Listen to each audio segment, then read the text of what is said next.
সব দেশে ডিজেবলদের জন্য সব জায়গায় কোনো না কোনো ব্যবস্থা থাকে। আমাদের এখানে আশ্চর্য হলাম যে একটা ভোট কেন্দ্র, যে সবাইকে চারতলায় যেয়ে দিতে হবে, যে ডিজেবল পার্সন তাকেও চারতলায় যেয়ে দিতে হবে, এটা তো আসলে কাম্য না। আসলে আমি তো ডিজেবল পার্সন, আমার দুইটা হাঁটুই রিপ্লেসমেন্ট সিচুয়েশনে আছে, আমি সিঁড়ি বাইতে পারি না, কিন্তু আমার সেন্টার পড়েছে চারতলায়। প্রায় 1 ঘন্টা আমি ঘোরাঘুরি করছি, এখানে নিচে যাওয়ার কোনো ব্যবস্থাই নাই। হয়তো আরো কিছুক্ষণ দেখবো, যদি কোনো ব্যবস্থা না থাকে ভোটটা না দিয়ে আমাকে চলে যেতে হবে।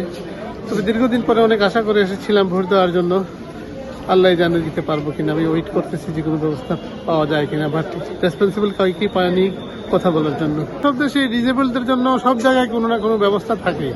আমাদের এখানে আশ্চর্য হলাম যে একটা ভোট কেন্দ্র, যে সবাইকে চারতলায় যেয়ে দিতে হবে, যে ডিজেবল পার্সন তাকেও চারতলায় যেয়ে দিতে হবে, এটা তো আসলে কাম্য না।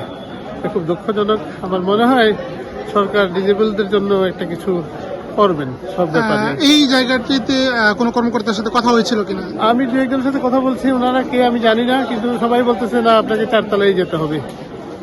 তো আমি ওই একজনকে পাঠিয়েছি এখন প্রিসাইডিং অফিসার চারতলায়, দেখি কিছু হয় কিনা। বাট বিভিন্ন জনের সাথে কথা বলে তেমন কোনো সদুত্তর পাইনি।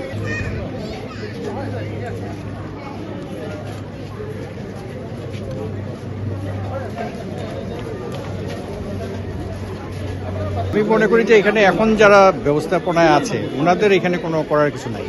তো আগে গভর্নমেন্ট হয়তো খেয়াল করেনি এটা, আগের থেকে যদি গভর্নমেন্ট তো অনেক কিছুই করেছে ভালো, তো এটাও যদি সংস্কারের মতো করতো যে যারা ডিজেবল তাদের জন্য এরকম একটা ব্যবস্থা। কারণ এখন বক্স নিয়ে যদি উনি নিচে নামে, বক্সে ভোট দেওয়া ছাড়া তো অন্য কোথাও ব্যালট পেপার ঢোকানো যাবে না। তো এটা নিচে নামলে তো এখন বিভিন্ন পক্ষ থেকে বিভিন্ন ইস্যু চলে আসতে পারে, এই জন্য এটা এখন সম্ভব না। যদি গভর্নমেন্ট কোনো ক্লিয়ার গাইডলাইন দিত আগের থেকে, হ্যাঁ, তাহলে আজকে এটা সম্ভব হতো।